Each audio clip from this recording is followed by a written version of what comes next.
Clay, the running back hate has gone too far, and we're not even, at the NFL draft yet. What is your overall running back philosophy in Dynasty Fantasy Football? Please don't tell me you're one of them, Clay. Don't tell me. I'm only kidding. Go ahead. How are you treating running backs in Dynasty? So I feel like it's becoming more mainstream that running backs are kind of a week-to-week proposition as opposed to like a seasonal or, a couple years. So I feel like that's kind of, I see it in practice a lot, even in more casual leagues. So my thoughts are like, all right, how do we play that? What's the next move? How do we leverage that fact? Or we're going to have to make some like format changes or something to juice up the running back scoring so that they're still relevant. Like I did that in the last startup, gave them like a couple extra bonuses here and there just to even it out, to stop the hatred. Yeah. So when there's hatred for running backs, it's not like, running backs still produce. I still believe that it's the running backs that win our leagues. But, Sure. those two guys that, go for 25 in the championship week, a couple years ago, it was Austin Eckler and Saquon Barkley won somebody the $3 million, right? That's just how it works. It's just that there's either a perception or a reality that the shelf life is not as long as the wide receiver, and that they get hurt more often, right? That's where I think it's gone too far. And it really depends, probably, my philosophy on the year. There's the year that Kamara, Joe Mixon, and Dalvin Cook were all young. It was like, hey, let's get those running backs early. Now that those guys are all aged out, it's maybe let's go for the wide receivers. Yeah, I guess you saw a lot of Ty Chandler moved yesterday, right? But you see people posting like, hey, I moved Ty Chandler for like the 302 or something like that. So there are just different ways to play it. I agree. I think that everybody deep down loves running backs. And I am one of those. Yes. Like this year in my strategy and with startups and stuff, I don't want to say this is universal. It's nice to be able to play in a bunch of leagues and you try this there. But I'm all about, if I have the assets, like let's say I have my 25 first and I just won the ship, or I was, went deep into the playoffs, I will throw that 25 first on top of a good piece. Like, can I get Christian McCaffrey for the 108 and my 25 first or something like that? Kind of disguising it. 108 is kind of a bit of a tier there. And then I like to think my 25 first is going to be late. I'm all about buying some hammers, man, even if they're running backs, but it's a short list, right, Alan? It's a short list. Absolutely. Now, you say hammers, and for those who are unfamiliar, those are your, like blue chip players that really make a difference, right? And by the way, it's so funny. I think about, like you, I think about the podcast and the YouTube channel constantly. When I woke up this morning, I know you guys are leveraging clothing with your hammer, signature hammer thing, but like, have you guys even thought about like MC Hammer, Hammer Time? Has any of this come into your purview of like how to sort of do it? Or okay, so you have. Yeah, we're definitely leading into the hammer.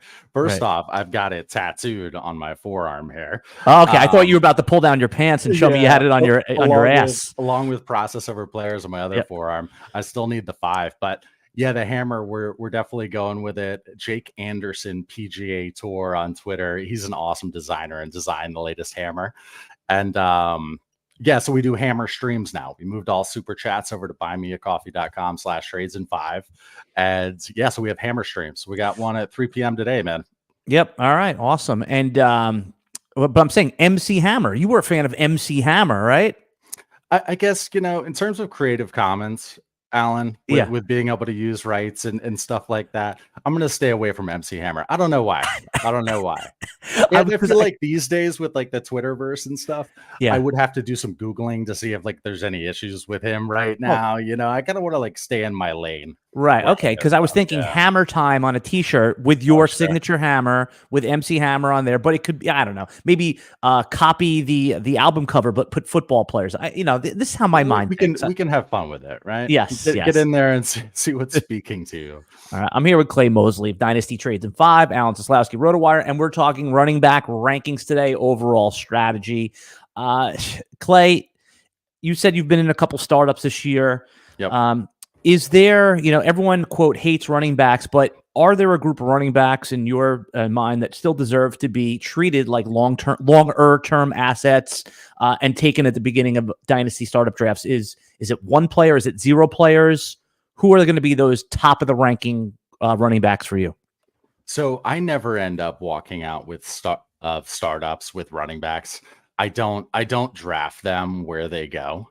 In startups, I like to address that, whether it's with picks or buying vets later on, or just towards the end of the startup, taking a bunch of cans, as we call them, to take a bunch of backup running backs and quarterbacks, Trash just cans. to have a shot. Yeah, because I spend a random third here and there in the final week to buy a spot start, or 2 weeks before to buy Ty Chandler, as I mentioned before. But yeah, in terms of running backs, again, there's the hatred, but I try to find ones that have some insulation.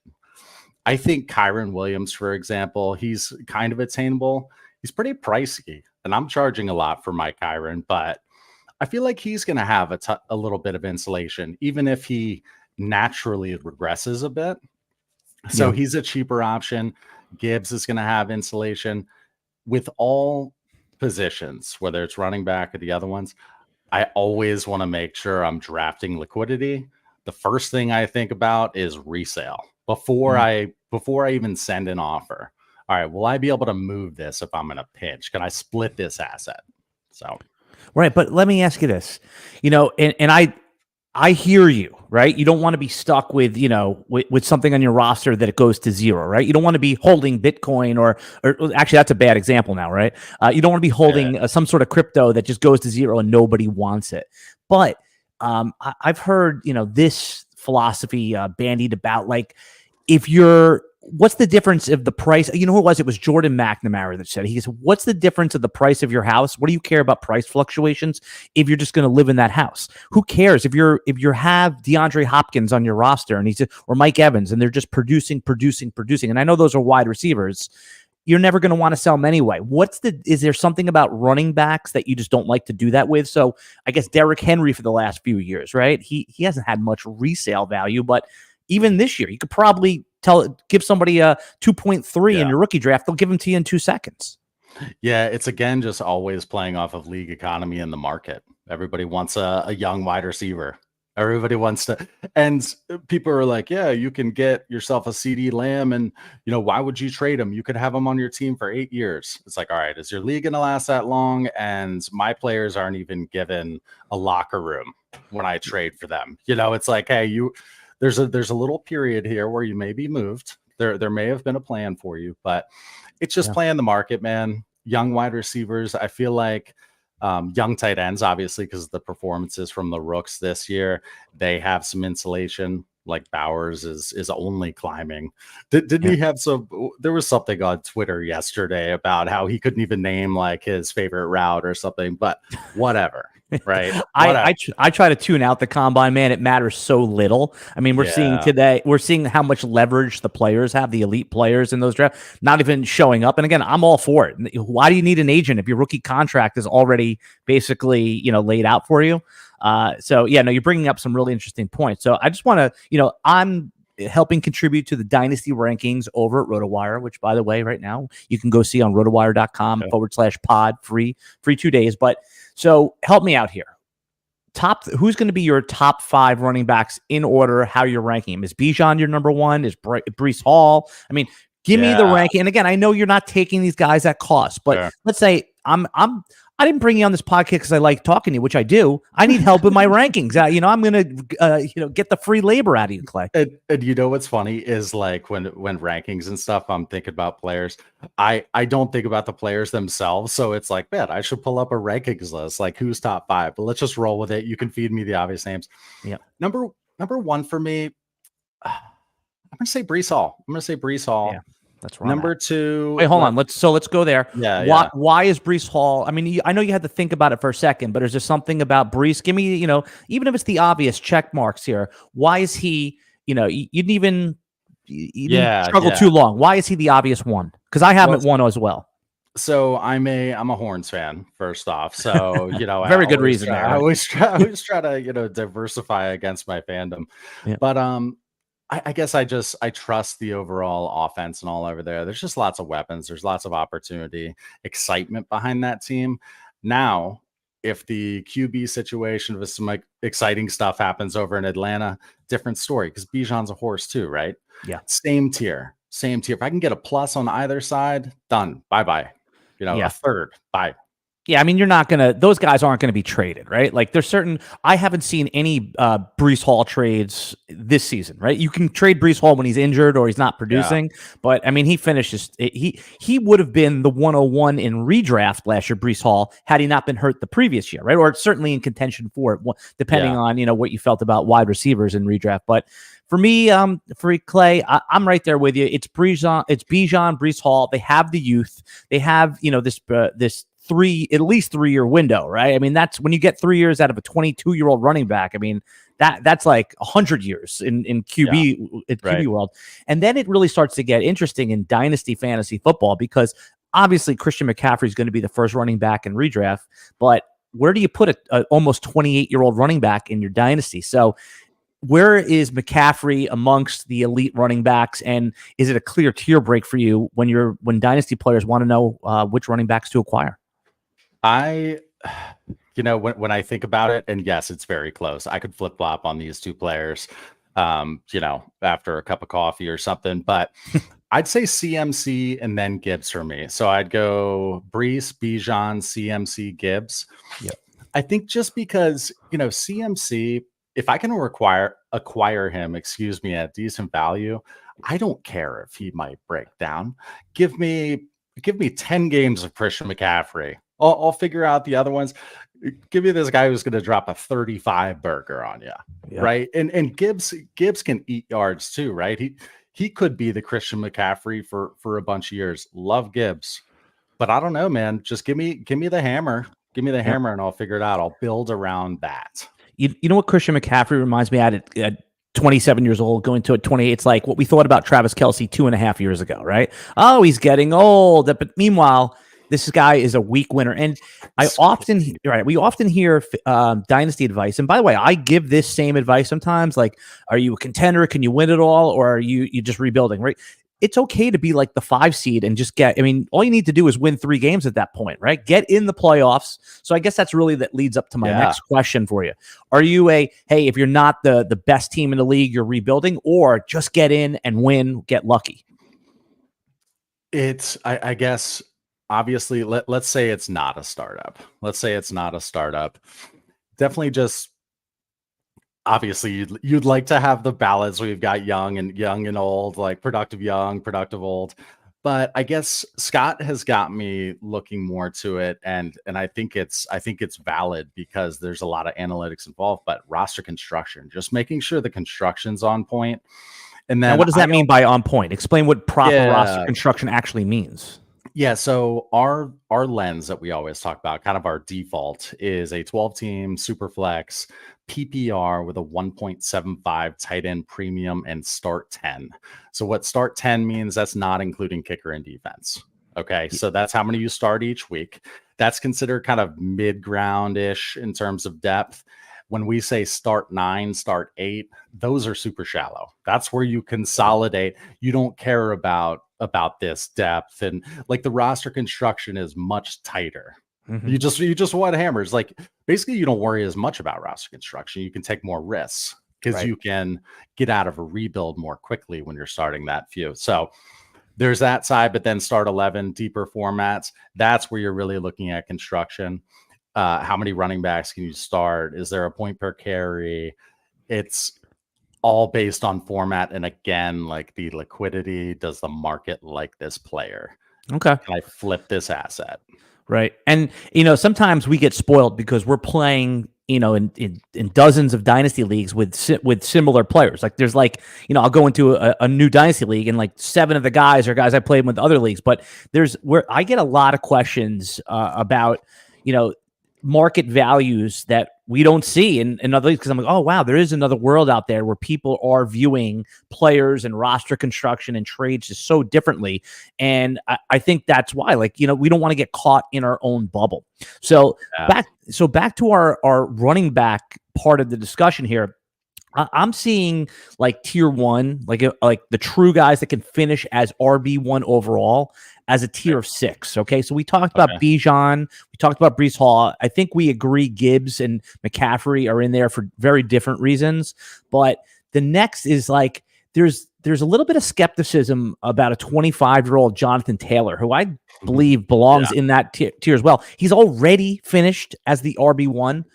What do you think is the proper valuation ranking of Jonathan Taylor? And because my initial impression is there's some market skepticism about Taylor, even though he's already done it. Yeah, and I will say, and this is probably something that we'll have to do on Dynasty Trades in 5, a refresher, kind of a touch base State of the Union on Jonathan Taylor's value. But I mean, he could be the RB1 overall, right? I mean, he's already done it. Exactly. He's a horse. It comes down to the offense, I think, right? Anthony Richardson staying healthy. I guess Minshew can do his thing. But yeah, if JT's head is in it and he's healthy right now, and just, yeah, I mean, he could smash. So he's very much in that tier. I'd say give me him one behind Gibbs. And then I'm looking at KTC right now. It looks like he's, number, what is it? 5. I don't even know how to read this. Yeah, they have Taylor as a top 5 guy. Yeah. It really comes down to like, right. Yeah. If you look at someone like Achane, right, this is the perfect like dynasty discussion right here, right? Because Devon Achane, 22 years old. We talk about couldn't stay healthy. I mean, obviously when he played, he was a difference maker, hammer, right? I mean, so that's really like, to me, these guys aren't even in the same universe as far as like if you're drafting running back where you have to take some of these top 10 guys, you're probably only taking one, right? You can't have that one have elevated injury risk. That's why I'm saying Taylor's so undervalued here, because yes, he has gotten hurt, but he's armed with a fresh new contract. You know, he's basically insulated for a couple of years. And you said at the top of the podcast, Clay, running backs are like a year-to-year mercenary thing. But if we can get 2 guaranteed, probably 3 in Taylor's case, man, there's a little extra value in that. Yeah, I just want to make sure that I'm not paying for the future. I don't want to pay for future production right now. That's essentially the thing. So if I can get value on the realistic kind of, I guess, landscape of running backs where they're, week to week or a few games to few games proposition, I don't want to be paying for the future, but yes. Yeah, no. Okay, cool. So I just want to skip back up to the top where we're talking about Breece Hall. And is Breece and Bijan, forget Gibbs for a second, are they just in a different class because of what the upside really is? Like, you're going to actually be making decisions between them and wide receivers. Like, I was on the clock in a recent startup, and I had to decide between Breece Hall, who we both agree is our number 1 overall running back, and taking Garrett Wilson. Now, knowing the wide receiver thirst, I mean, if you're on the clock, wide receiver versus running back, what are you going to do here? What'd you do in the first 2 rounds? This is I took a quarterback in a super flex. So this is round 2. This is late round 2. This is round 2. Okay. Yeah, you see, that's again, I never, we don't like to pick in the first person in a tier. And yeah, we have Breece number 1, but we don't want to take the first person. We'll trade up to take the last if necessary. But yeah, that tier is so small though. It's so small. Yeah. So it just comes down to how you want to construct. If you want to have like an anchor running back, you want to go that build.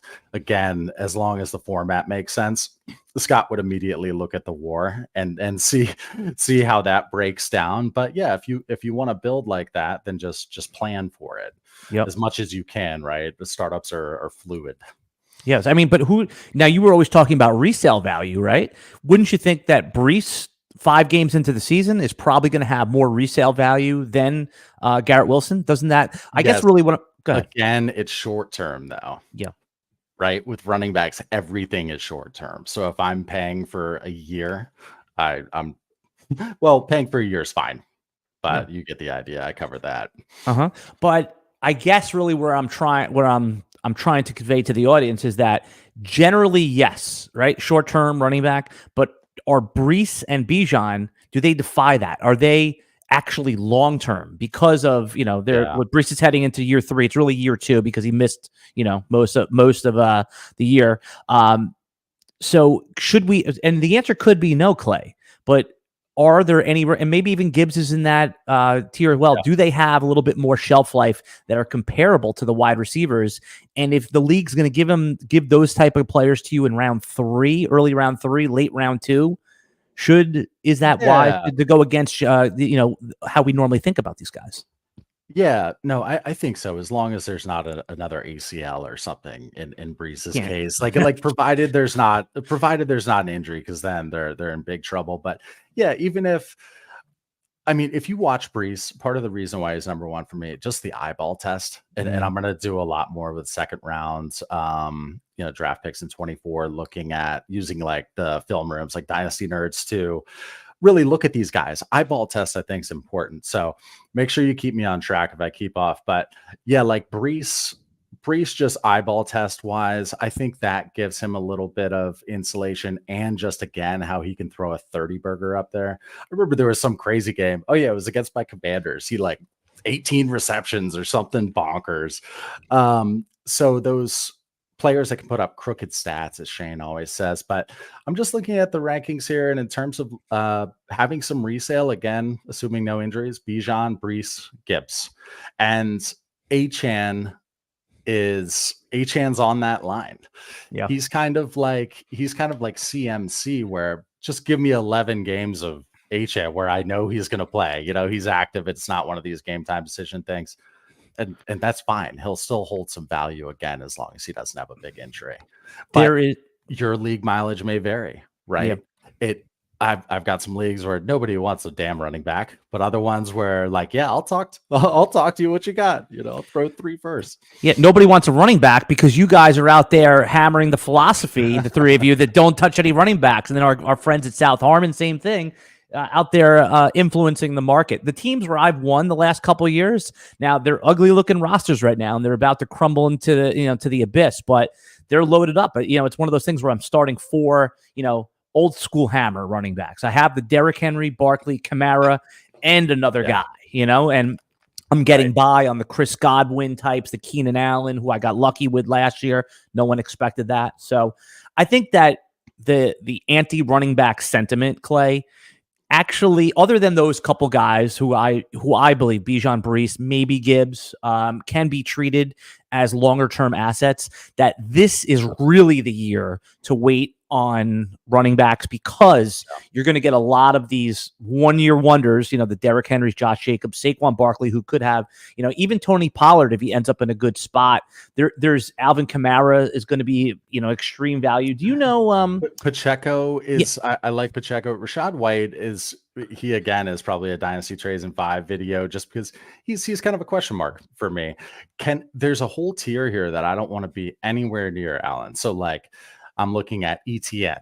As RB8, Ken Walker, Saquon. What's wrong with ETN though? Why don't you he was like a guy that pushed you single-handedly into the playoffs. Now he did tail off at the end, but I'm not challenging. He had that one matchup. He had a couple games, and I was actually DMing with you. I had a tough decision. I think it was Pacheco versus ETN. And you were like, go ETN, because they were playing like Carolina or some cupcake thing, right? Did I get it right? Oh yeah. Okay, good. Pacheco had a good game too, but yeah, no, there was like a good 6 or 7 point discrepancy or something. Yep. Yeah. So, but with him, I think, Alan, I don't see him moved. So I don't have a huge understanding on his market, and I don't have enough of a take to where I think I just need to watch him play more. I think I need to be more player with him, because I have no data in terms of process right now. All right, we're going to take a short break here for the listening audience. YouTube audience, stay with us. And we come back, we're going to talk about some of the dicier running backs that we're trying to rank that are inside the top 15, top 20. Guys like Tajay Spears, Javonte Williams, even Tony Pollard, who's a free agent. So that and a whole lot more. Stick with us to this short break. And we're back. I'm Alan Seslowsky, RotoWire.com. This is the RotoWire Dynasty Fantasy Football Podcast. I'm here with Clay Moseley from Dynasty Trades in 5. for those who may not know you, Clay, I just want to strongly advise that I think that you've put together a pretty cool YouTube channel, pretty cool. And I put that in kind of air quotes as a joke. It's innovative where you do, what's the elevator pitch? If you were explaining this to my grandmother, and she's into Dynasty Fantasy Football, what's the reason that she should go and check out your channel on YouTube, Dynasty Trades in 5? I think it's more so if we can get you to think about strategy and roster construction, more of the process behind it, not the players, then it's a W for us. Just to get you to think, and also we'd like to think we're teaching people how to fish. We're not just saying, oh, buy this player. We're telling you, okay, if you're buying him, yeah, exactly. Like if you're buying him, what are you paying? How many starters? I think that's another thing too, is how we really look at format. I think it's opening eyes to the fact, like, is this player even relevant? Like, why are we even messing with Darnell Mooney in a start 9?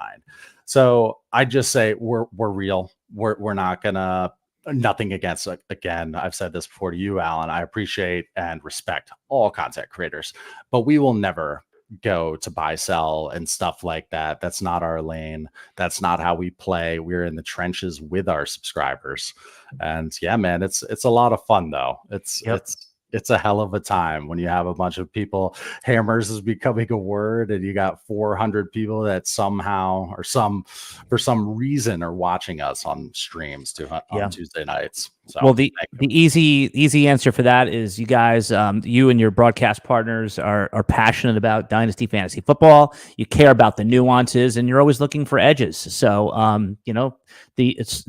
Dynasty players who watch your stream are getting more informed, and honestly, they're gaining an edge over their league mates. All right, so let's continue on, Clay. And then, by the way, also Clay, you and I share a passion for content creating, social media. So I want to save some time at the end also for anyone out there that's ever thought about starting a fantasy football podcast or is already doing one and wants to look away to give it a little jet fuel. Stay tuned to the end. We're going to talk about that for, at least a good segment or two.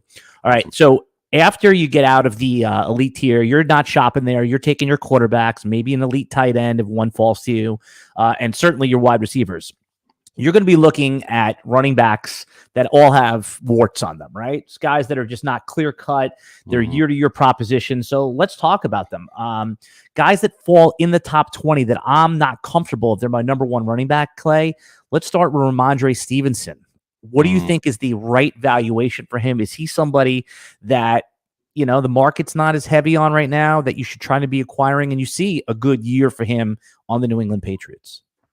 I don't want to touch Ramondre. If I'm wrong on him, that's fine. Eyeball test wise, I did kind of like him. So this is kind of a cop out answer in a way, but I want to have some exposure to him for sure. But what am I paying now? Like, his market stinks. Like, people don't want him. So if you want to sell low and just get out, then go for it. But I mean, would you give the 204 for him now? Forget picks. What if someone needs a wide receiver like Chris Godwin?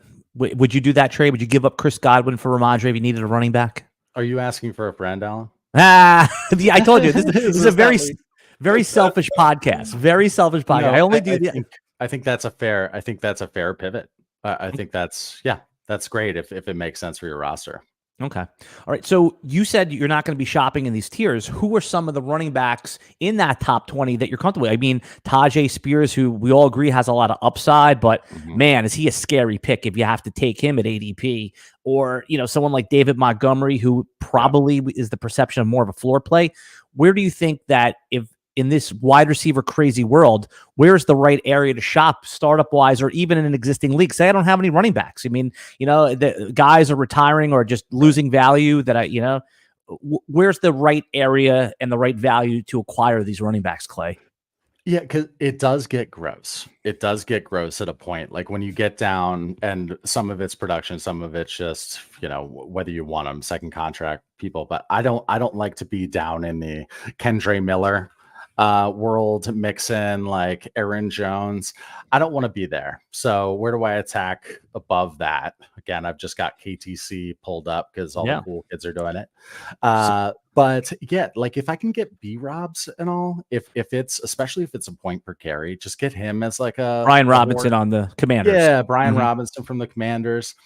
good with, if Josh Jacobs is cheap, then fine. I don't want to wait too long. I also do like Jalen Warren. Like he's the type. I used to live off of the Tony Pollards back when he was the secondary player. You could always sell him for a second, and you could always get him for a second. But he was like, you build around that kind of construction, or Kareem Hunt when he was on the Browns.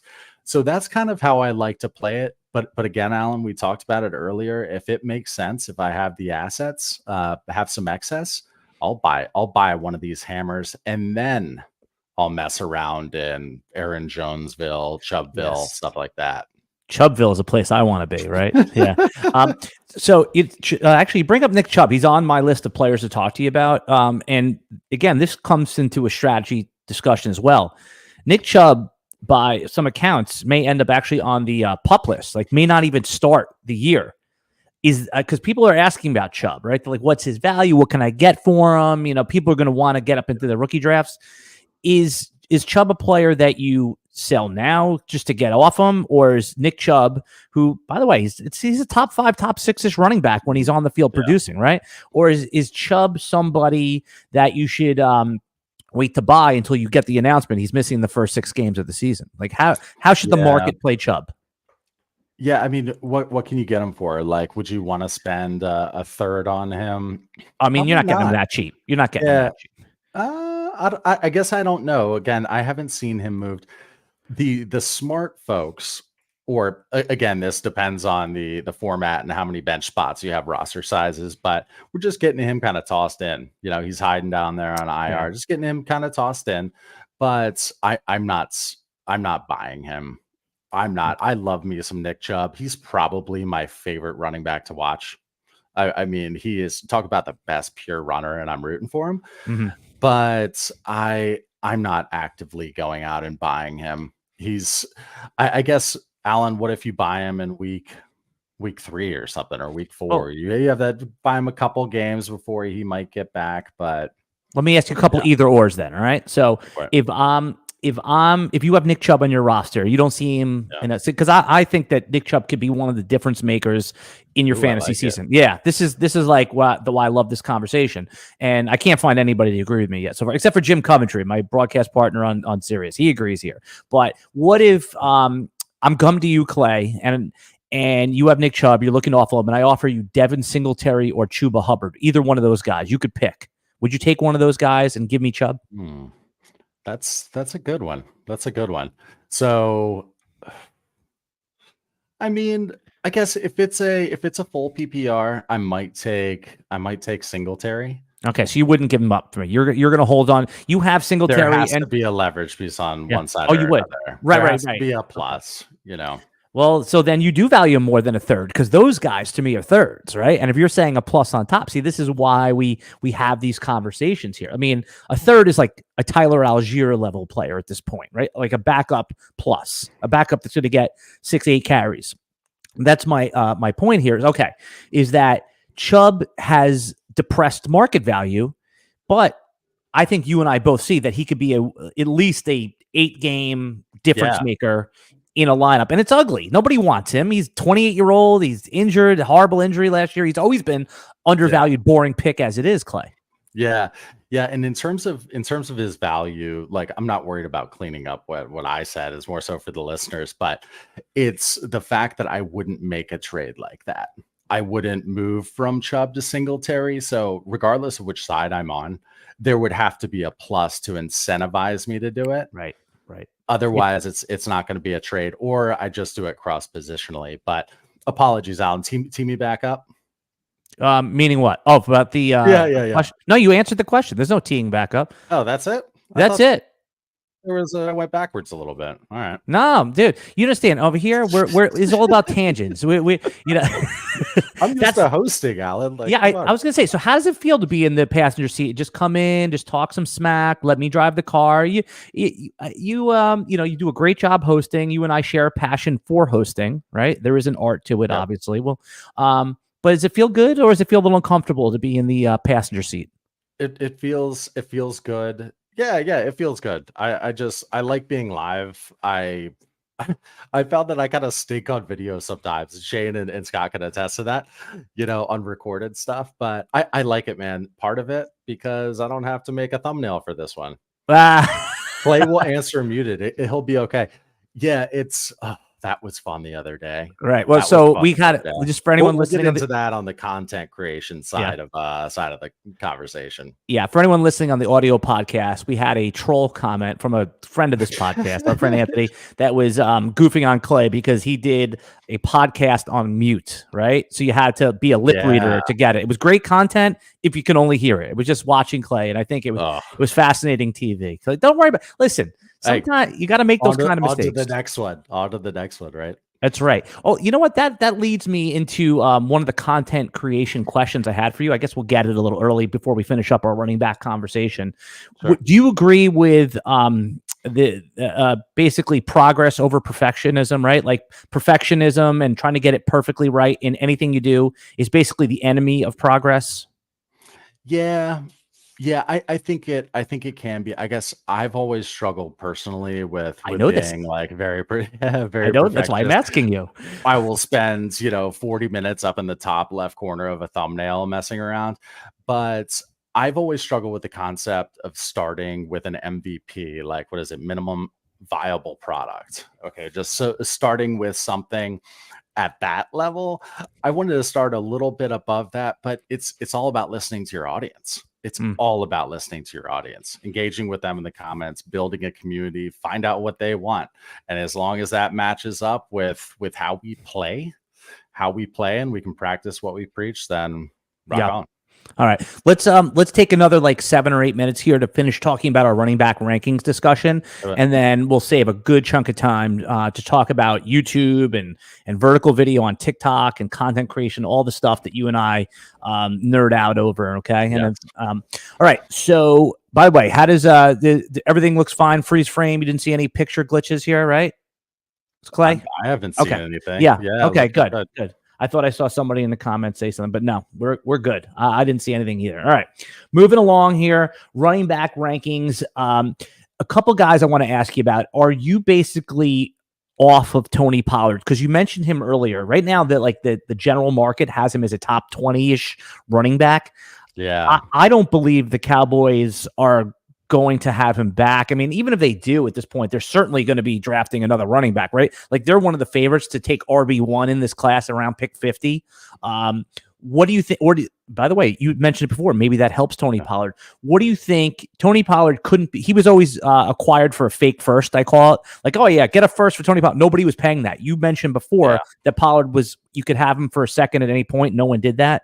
So in this range right here, Pollard, is he someone that we should be acquiring, or because the way you structure your teams, Clay, you said this is the land that you shop in? Yeah, no, he's, as long as he's priced like that, not like I guess picture your sleeper roster. If he's in the 1 or 2 spot, that's not okay. So that's either where I want him, or I hope him to be priced like he's down in the flex spot, if that makes sense. But like he can put on, he can put up a bunch of points too. Maybe he's in a situation where he's not, the bell cow, quote unquote, although you don't really find that these days in a couple spots. Insert Najee Harris and Kyron Williams. But yeah, man, I would pay 2 seconds for him. I would pay 2 seconds. As long as the first one is, like 204-ish. Right. So what if now you're talking, forget picks. Nobody wants to move their beloved picks right now. What if somebody said to you, hey, I'll give you Tony Pollard, but I want someone like who's like a depressed asset from last year, like Christian Watson, who's now still a top 40 wide receiver. Would you do something like that? And let's say that Pollard ends up in a spot that you like. Yeah. Bye. But let's find another one. I'm about the biggest Christian Watson hater. How about Jameson Williams? Oh, bye. He's another one. No, what else we got? Terry McLaurin, someone that's maybe a little. He's an older. He's 28, going to be 29 next year. Okay, but that's a fair one, right? I would require. How about this? Like, he's maybe a little bit behind Jaden Reed, but who's another player right around there? I don't I know. mean, George Pickens. I mean, you have, I mean, now you're getting into the Pickens assets over where, him. Mhm. Yeah, and this again comes down to my RB room and also the amount of starters and all. I guess I don't have enough of him anymore. Yeah. He was my boy, and I sold off a bunch, and I haven't seen him moved again, so I don't have a good beat on his market. Yeah. What I think is really the takeaway from this, Clay, is that RB20 is probably equal to wide receiver 40. Like, Yeah, right. Like you said, Pickens, like he was one that I was like, but no.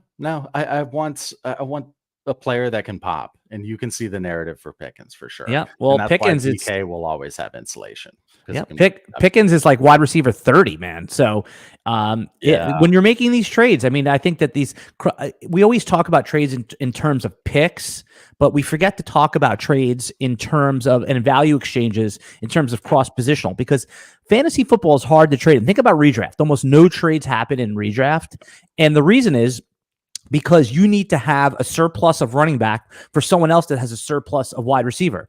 In single quarterback leagues, you can always find Ryan Tannehill, Derek Carr in the waiver wire. Right. And in superflex leagues, nobody has enough depth to trade a quarterback in a redraft league, right? So, very few times maybe you'll hit on two tight ends. You have David Njoku and Sam Laporta on the same team, and then you could do it. But for the most part, you got to find where the sweet spot is of running back versus wide receiver. And I think we outlined here today, if wide receiver 35 is equal to RB 17, then wide receiver is indeed more valuable. Yeah, love it. Okay. All right. So final couple guys at the end here that I want to ask you about before we move on to our content creation discussion is the old guys, right? So if you're a team that you've loaded up on the young wide receivers, you have Chris Olave, Jalen Waddle, Tank Dell, you're rolling those guys out. You're okay at wide receiver. You're satisfied at quarterback, and you're just hunting now for some players. Now, you don't have to name specific players, but is this the year, right? I mean, in past years, it was like a Leonard Fournette type to go big game hunting and use your late first as a contender, your 111, 112, to go get overpay for Derrick Henry or DeAndre Swift if he ends up in a nice spot, or even Saquon Barkley if you want to go up. Is this the year to strategize that way? So let's say it this way. The 25 running back class is supposed to be a monster, right? So if you can time it, if for one, let's say you're rebuilding, don't worry about running back right now. Instead, try to get you some 25 firsts and some early seconds, things like that. So, but if you're a contender, is what you said, I'm totally open to it. I'm totally open to it. A first is tough though. Giving up a first for one of those guys. So if we're talking about like a 204 or something for Derrick Henry, then sure. But I've been trying so hard, Alan. And again, I want to actually use my eyeballs and look at film room stuff this year. But I think I want to take a lot of shots on these guys. I say that like it's different. That's what we always do with our second round picks. I just take like 6 running backs, right? Right. But you end up with a Tyler Algier. You end up with Tajay Spears. It's not the year you asked if we're buying vets. Alan, I'm open to everything because vets are really cheap right now. So if you can get Eckler's another one that I've got a lot of question marks on, but if you can get those types for like a mid-second, as long as you're being paid March 1st prices for your picks and you're not paying September prices for the vet running backs. That's actually, I want to underline that point. And what I think Clay means is that let's say Austin Eckler lands in a spot we like. Let's say he's back with the Chargers again, right? And he's the lead running back, and he rips off 3 100-yard games with scores in weeks 1, 2, 3. You can get behind paying what's going to be a late first for him then, right? Or not that you specifically, but that's September pricing. March pricing is we don't know what damn team he's going to be on. We don't know if he's going to get hurt. He's 29 years old. You can't pay that price now. So I think that's what you mean right there. And I think that's very important when you're talking about buying vets. Yeah. If you're going to go ahead. No, for sure. And it's also about priority too. Like when you look at your team, what am I going to do here? we get lots of questions from our awesome community. And it's like, yeah, I'm thinking about kind of retooling a bit, looking to tear down off of Mahomes. And it's like, whoa. First off, that is my last priority when I look at a team, unless I am taking it down to the studs. And yeah, I do need to split these elite quarterback assets that we preach, get you them, right? So sometimes there are instances, but do you need to focus on a running back right now? We're way away from setting lineups. Instead, it's more so, can I take that second rounder and attach it to a wide receiver for a better wide receiver? Or do I need to make a pivot to a better tight end or move up, Alan, into the first? Can you get into that 107-ish, 108 tier? So, yeah. All right. Couple lightning round questions here, and we'll just make these short because I want to save time for our content creation discussion. If RB1, we don't know who it's going to be in this rookie class, is drafted to a spot we like, let's call it Dallas, right? And it's the first running back off the board in the second round I'm talking about. Where will, in all likelihood, that player get drafted in most Superflex rookie drafts? Yeah, so I mean our mocks, and you can see them on our channel, the Mannequin Show ones. There's not a running back taken until like the earlier mid second, but that's not how it's going to be. We all know it's going to happen, especially in casual leagues where I guess the running back could get up there.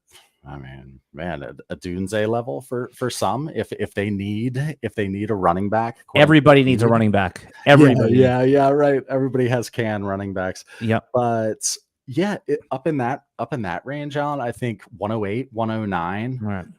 No, yeah. Maybe earlier. Jonathan Brooks, he gets, if he's there, again, hook him.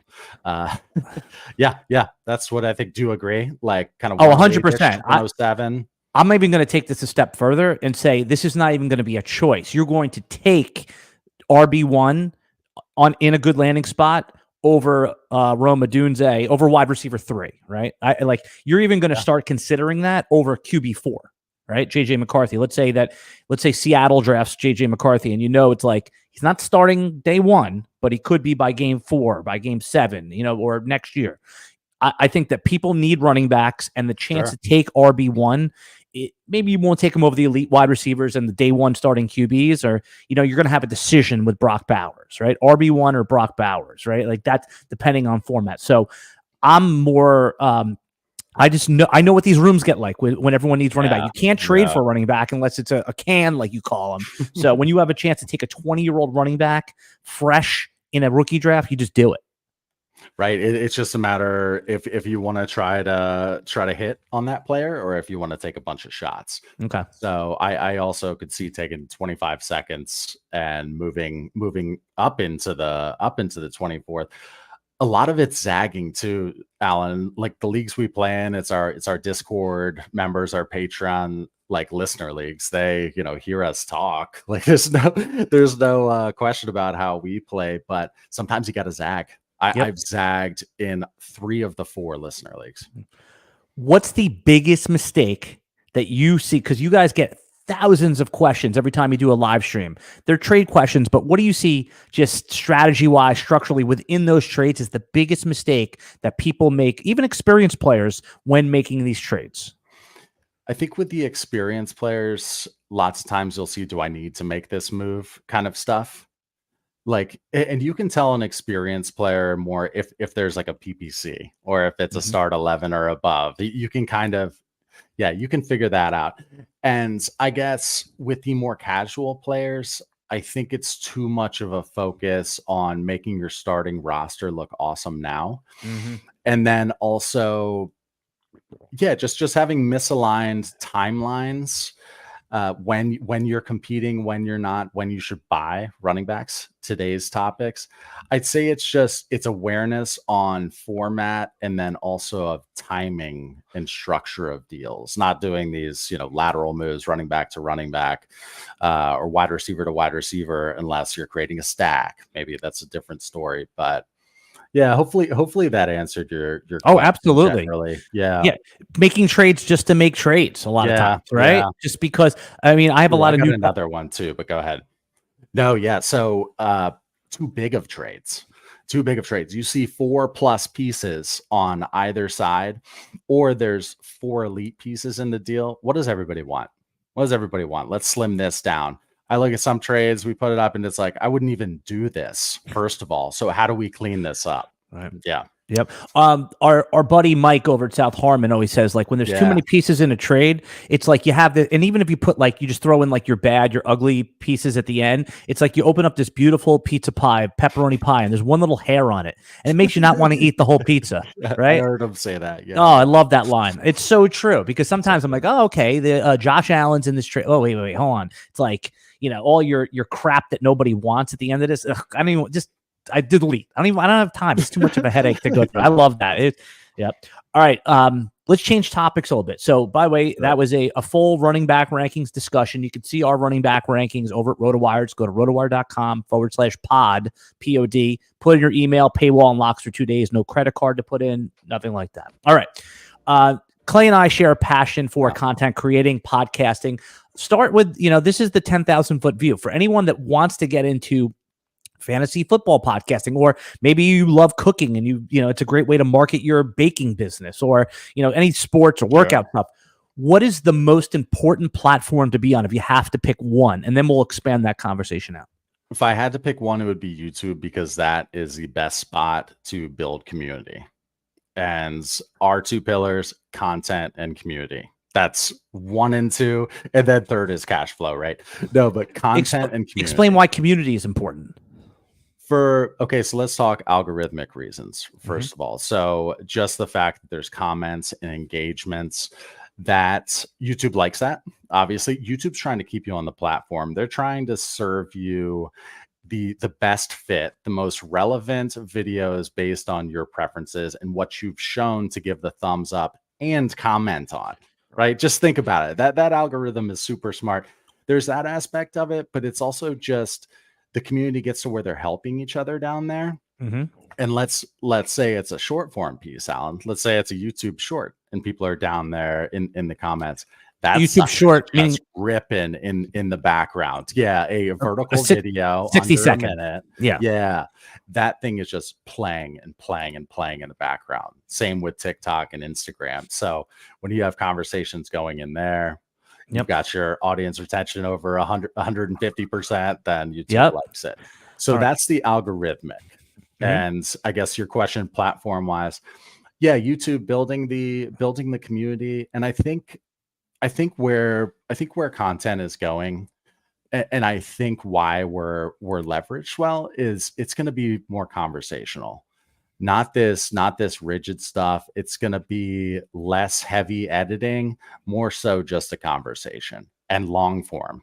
Everybody's all about short form content. And I wish I had gotten into YouTube shorts so much earlier, Alan. We were on TikTok and Instagram slamming. I've done 400 reels now, but we were late to YouTube shorts. They have a fantastic role in our growth because YouTube pushes those out to a different audience. I want to interrupt you for a second. YouTube Shorts, for anyone just watching, is like when your thumb scrolling on YouTube and you have those vertical videos you're watching on your phone. Those are called YouTube Shorts. They're very similar to like Instagram Reels, Facebook Reels, and if you're on TikTok, it's the same thing. Whereas traditional YouTube is like the horizontal video where you're watching, you know, a longer form video. And so you were just saying, Clay, that you wish you had started making content that was more short, vertical sooner. Why? What benefit does short form play? Is it more of like the decoration of the cake, the little sprinkles on top, or you could think it's like the basis of the cake? Like, is that how does that all work out in conjunction with your long form?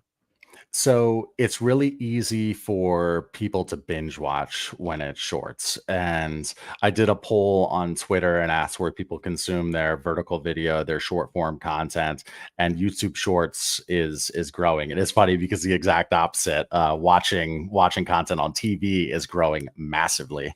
So, but yeah, I think in terms of me wishing I had done it earlier, YouTube Shorts, think of TikTok like this too. It just pushes it to a broader audience. Whereas with your long form content, it does a lot of testing of your existing subscriber base first. the viewers on the short form content oftentimes are new viewers. It's a new batch of eyeballs. And then the play comes, okay, how do we convert them to long form? Or what is my sale? Always be closing, right? What's the call to action? And now that we do these 5-minute trade shows again, there's some strategy of moving people from short form. Hey, do I kick them to a mid form, like a 5-minute, 6-minute, or do I try to kick them to a live stream? So it's just easy way to say it is it's additional reach. It's a larger audience, and you can chop up your long form content anyway. Spit it everywhere, and yeah. So I agree with you here. Is that short form vertical thumb scrolling is the top of the sales funnel, right? In a sense. Yes. 100%, Alan. Yep. And that's your spray, your hose, your machine gun fire. And if someone likes it, they're going to subscribe to your longer form content where they're going to become more of your community. And then from there, you get them, you could sell product, right? Once they've earned your trust and they're engaged and they love good content, you can get them to sign up for your Patreon or your services. And that's really another thing is that, that whole like product versus like services thing, right? That's not talked about too much. Whereas, and I heard our guy John Luke talk about this one time, and he was talking about like product versus service, where product is something that doesn't even require your time over time, and service actually you have to go and serve. Like when you're doing YouTube videos, like you have to serve, you have to put in the time, you have to edit. Right. But if you're selling a draft kit, or in your case you're selling it and then they do the rest. Totally. So what kind of products, like when do you think is the right time to go from service content to product? I think we could have, I think part of the reason we gained the respect and built such an organic, strong community is that we weren't salesy at first, not even asking for people to subscribe, literally going no intro, no outro. For the longest time, we literally would just cut it off at 5 minutes and 59 seconds, or even the ones that we would just cut it off at 16 minutes and 30 seconds, mid-thought, always trying to get them to go to the end of the video. So we could have monetized more quickly by asking our community to buy a shirt or to join a Patreon. I'm very protective over our YouTube subscribers, and I'm also trying to respect that people are in different parts of their lives. With that being said, we have started like more aggressively pushing Patreon, and we also have a lot of affiliate partners, and we're opening our mouths and saying it now. But you shouldn't be. It's not shameful. No, yeah, and you know what, our community is reacting in positive fashion, and they respect the fact that we need to monetize if we want to keep this thing going and keep putting out more content. So yeah, and I think, what was I going to say too? Oh, and we make sure that everything we quote unquote pitch or promote, we are users. We've earned that respect, so we are only going to recommend something that we would use ourselves, or that we use ourselves already. So until you get a big offer from some like sugar-filled candy that you don't eat. If somebody wants to throw it, like that email the tweet that I sent out the other day, getting the email from the toilet manufacturer, and they did some digging, found out that we're the best fit in terms of YouTube channels to promote a bidet, like an inline bidet. I would use a bidet. I countered with like their Cadillac of toilets, and we'll see what happens if they give one. One question that we get a lot of content questions on is optimal length of YouTube videos. If you're going to go, if you're getting into the YouTube game or you've been doing it for a while and you haven't had much success, is the correct amount of time to do? Is it a live video? Is it an edited video where you upload it? 5 minutes, 15 minutes, an hour. So I know there's no tried and true, and you have to have like a little bit of everything, but when you get asked that question, what's optimal length and live versus edit? How do you answer that? I guess the number that comes to mind, I'll first say the number and then I'll talk about it. But I like to have videos, like take our mannequin chills, for example, which is Scott and Shane, and they smash those. And or my editor and myself, we fully edit those, make them really cool. But those tend to range kind of in the 16-minute to 22-ish mark. I like that, anything, let's call it 18 minutes. short form content, so YouTube Shorts, TikToks, Instagram Reels, I like them in the 35-second range. Most, I wouldn't say most, but 25% of them we use all 59 seconds, 59.9 seconds. But mixing in TikTok, you can go up to 10 minutes now. Oh yeah, true. You can go long. You can go a long time on TikTok. We still never do anything on over a minute. Yeah, TikTok's trying to become YouTube, and YouTube's trying to become TikTok. It's the craziest thing I've ever seen. YouTube now has the short for the 60-second shorts, and TikTok is now allowing you to do 10-minute videos. Which, by the way, if you want, I don't know. Actually, I mean, I don't know if you've messed with it, but it's kind of convenient because you can literally, like, from our mock draft shows, for example, on Manic and Chill, I can just, if I want to, 101, 102, 103, just space it out. People are watching the wides, and it's actually not tough to consume now. You press the button to expand, flip it over, boom.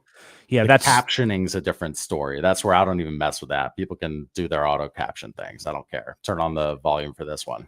Yeah, I mean, if I'm going to do vertical video, and I think captioning is now, it's not like a luxury, it's like expected, right? When you're doing free delivery. Yeah. And by the way, that all started because when you're thumbing through Facebook and Instagram meta properties, the volume would default to off.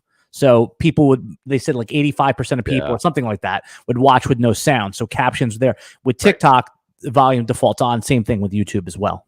Yep. Yeah. No, so I think the most important thing is I think it's volume. I think it's definitely volume, but it's always focusing on the content first. Can you make the content better each time? Always be thinking about the holy grail, that's audience retention.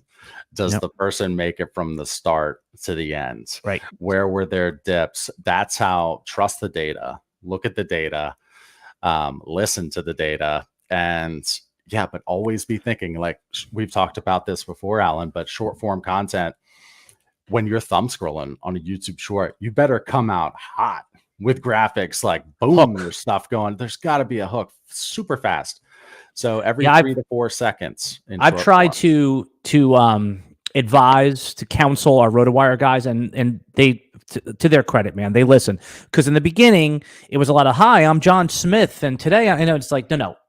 Don't bore us, hit us with the chorus, right? I mean, people at concerts, right? They sit around, someone's doing the verse, and then all of a sudden the chorus comes on and everyone comes alive, right? The hook, bring it in. And there's tried and true sort of, let's call them clickbaity hooks, but they work, right? So sometimes you have to use them.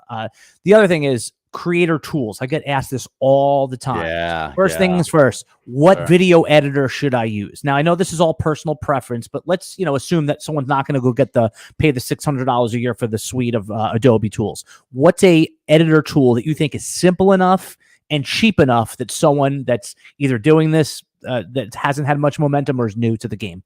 Yeah, that was going to be my question, is how far along are they? Are they all in? Are they trying to, like, 1 to 2 years in? 1 to 2 years. Okay, cool. Yeah, I mean, an easy one, but I stopped using it. Honestly, need to cancel the subscription. Is TubeBuddy.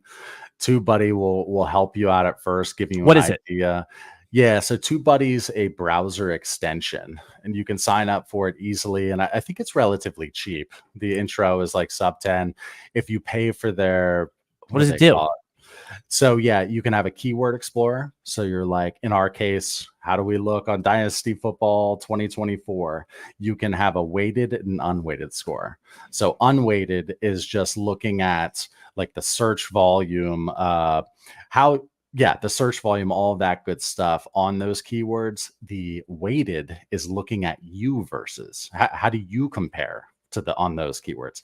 But don't focus on keywords. That's why this TubeBuddy stuff, I think it's totally fine. There's also default things where you can have it throw your tags in and all. But how about just like an editor, straight up like video editor? Someone's like editing their own videos. What's like a simple enough tool that they could use where they can actually edit their own videos? Yeah, you get the data for that editor, didn't you? Yeah, no, it's cool. No, so I still use Canva, Alan. I still use Canva for my stuff, and it's getting better. It's enough. I don't like how you can't though cut below 0.1. You can only cut by 1/10 of a second. That needs to be 100th.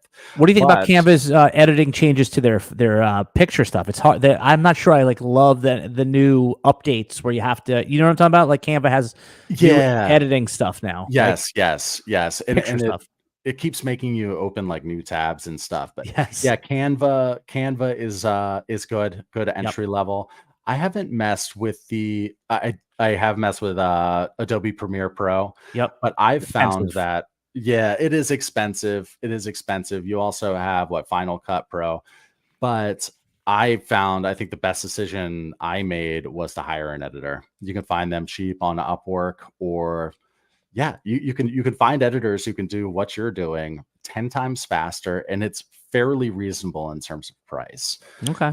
But the one I use is called ScreenFlow, right? Yeah. And I use Adobe as well. So those are good. And then iMovie is free. That's how I started. iMovie works great. So, all right. And then, but you started talking about TubeBuddy. What's one tool that for content creation that you just can't live without? Is it Canva?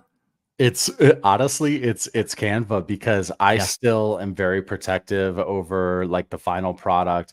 I like to load it in on Canva. I add in music from here and there, sound effects, have fun with it, put my final touch.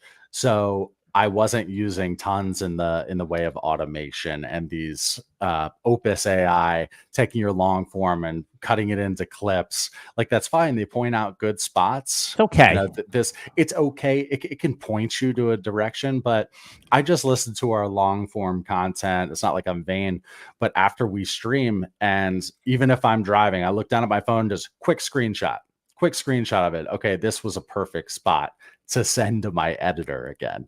Yeah. So yeah, I got off topic again. No, that's not actually, that's quite on topic here. Because you have one of the tools you're talking about, Opus AI, which is an AI video cutter. We use it also, but again, I'll put in a long form thing on Opus AI and it'll spit out 16 clips. 3 of them are usable. Yeah, right. And I still have to do massaging to the clips. I have to put different elements in there. So, but it's not that anyone who said AI is going to replace video editors. No, it's just going to make the process a little easier. It's like when the farmer got a tractor. He's not out there all day hoeing with his hand. He now has a machine to do his work. So his or her work. So there you go. I do recommend ChatGPT though. I started getting more heavy into it. That was one of my New Year's resolutions, was to bring AI into my life to hopefully simplify it. Yeah. And using it for video descriptions. If you haven't used ChatGPT or you haven't really given it a fair shot, you can, you want to have those first couple 100 characters be you. And what do you use it for?